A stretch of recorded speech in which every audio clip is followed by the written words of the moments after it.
In today's video, we're going to be turning off the seatbelt chime on this 23 Super Duty. It's a little bit different for the 23s. I guess there were some changes made. So let's jump right into it. How to turn off that annoying seatbelt chime on the 23. Number one, you need to turn on your parking brake. In our case, it's electronic, and you can see it's on right there. The key is off. The seatbelt is not latched. From there, you go ahead and turn on the key.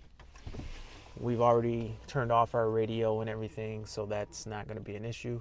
When the key is on, you watch for the airbag light this time, not the seatbelt. If you're waiting for that seatbelt light to turn off, you're going to be waiting for a long time because it's never going to turn off. In this case, it's the airbag, and it takes about a few seconds. Then you do this with the seatbelt latch 4 times. 1, 2, 3, 4. From there, we should see our little seatbelt guy blinking. Wait a few seconds. He's going to stop blinking. We're going to do it one more time. And boom. That should do it. Now let's go ahead and drive the vehicle, confirm that it's off, and see what happens here. So we got the vehicle turned on. Throw it in drive and see what it do. Oh, got to turn this off.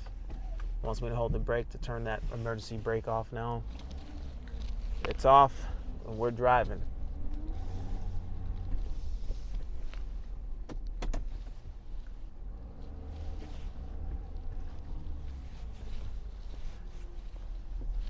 See what happens here. Now, the seatbelt chime is particularly annoying. Oh, what the? It's beeping. So, the seatbelt chime is particularly annoying in the 23s. It just has a weird, already again, what the heck? So the reason that we're beeping now is because not only does this turn off the seatbelt chime, it also turns it on. And I already had it turned off. So now the system is back on and it's beeping again. So we're gonna go ahead and park again, turn it off again so that it's off. Now it's back on. And we will turn it off again so that it can be off, like really off.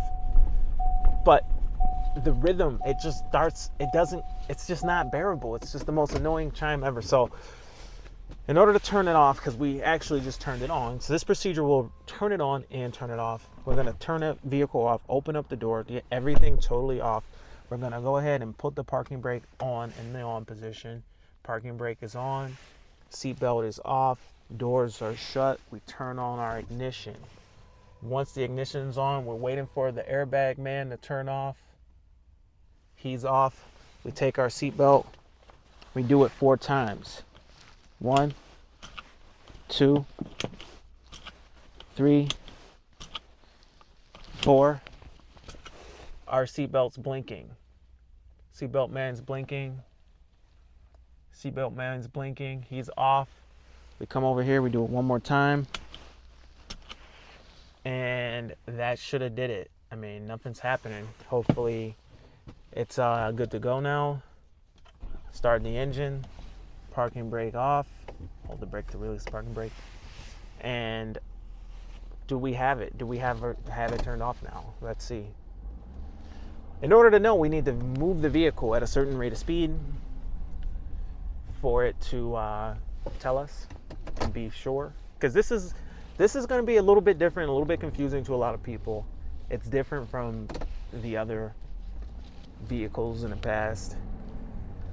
Driving the vehicle now, getting it up to speed, and again, now I do not have the seatbelt chime. It's now off, and I've been freaking trying to figure this out. I just turned it on and off. Now it's off again. So the procedure, repeated the procedure, it turns it back on. And then you do it again and turns it off. So that's just how it works. The difference that I think with the 23s is the seatbelt man stays there and he keeps blinking. That annoying chime is off though. I cannot turn off the warning on this screen. I can't press back. When I press back, pressing back, the warning on the screen never turns off. So I can put on my seatbelt and the warning is off, or I can turn the vehicle off. Open the door, turn the vehicle completely off, restart it, and that warning will be gone. But if I wear my seatbelt again, that warning will come back up and will stay unless I'm wearing the seatbelt. Or if I take the seatbelt off, it will stay there. So now I can have access to my views and everything. But if I wear that seatbelt, it's gonna make me keep wearing that seatbelt, or else it's gonna block the view. And it's not gonna chime though. The chiming's done unless for some reason the system gets reset. I don't think a battery unhook will do it, but it might. But the man's blinking. I have full access to my menus. No chiming. If I were to repeat the process, the chime would come back. Now, when you read the manual, it talks about doing a different procedure. It talks about using 3 clicks. It talks about waiting until that light turns off. Totally doesn't happen, doesn't work. The light never turns off, and it's just not the way to do it. I don't know where they got that. Maybe the 24s will have an updated manual, but I guess something with the manual is just out of date. But yeah, it's now off. They also say in the manual that the memory seating would retain certain attributes. So let's see if that's the case. It's saying that if I turn it off in memory seat number 1, it will still be on for memory seat number 2. I mean, I just put it in 2. I'm going to turn the motor off, open it up. Let's see if this procedure needs to be repeated for memory seat 2. According to the manual, the procedure needs to be repeated for each seat, memory seat setting. We're going to find that out though. Doesn't seem to. Let's see. Do I need to do this for every seat?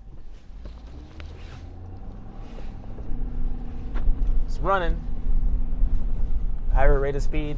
No chiming. So the manual's got some things that are incorrect, and at least in my case.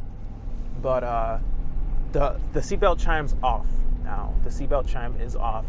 So if I'm doing, snow plowing at a low rate of speed, maybe I'm going 12, 13 miles an hour, and then I'm in and out of the vehicle for whatever reason, or I'm just not wearing my belt in a snow plowing operation, then it's okay, and I don't have to listen to that chiming.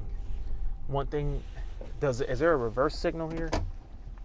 Nope, no reverse issues. I know that there was a reverse warning. I turned it off because the tailgate's not on the truck and something is in the way of the bumper, so it doesn't like to be in reverse because of the sensors. So I turned the sensors off, but it was still beeping at me even with the sensors turned off. But I don't know, it's kind of hit or miss. These new trucks with all this electronics makes it real weird. So a little funky how the screen can get messed up if I wear my seatbelt. Like if I put on the belt, there it is, belt on, okay, truck's happy. Take off the belt while the truck's driving, truck's not happy. At least it's not beeping. So if I put on the belt, I gotta deal with that. Not a huge deal, but nonetheless. So that is how to turn off the seatbelt chime on the 23 Super Duty. Comment below. Let me know if this works. I don't know if this will work on F-150s and all that, but I know it works on the 23 Super Duties. Anyway, this is DS Trucks. My name is Sean. See you in the next one. Over and out.